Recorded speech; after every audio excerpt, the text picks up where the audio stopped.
Era invierno y hacía mucho frío.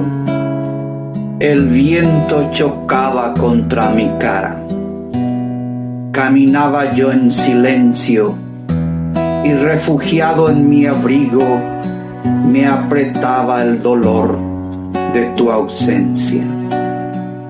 Imaginaba tu rostro en la llovizna, dibujando tus labios en los cristales de una vitrina.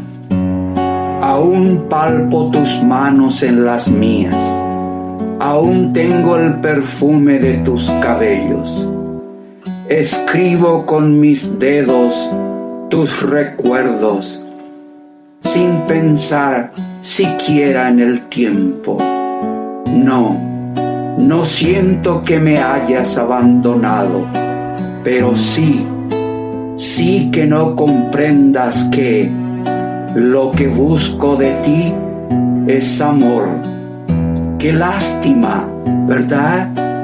Teniendo yo toda la razón, solo me queda elegir la soledad.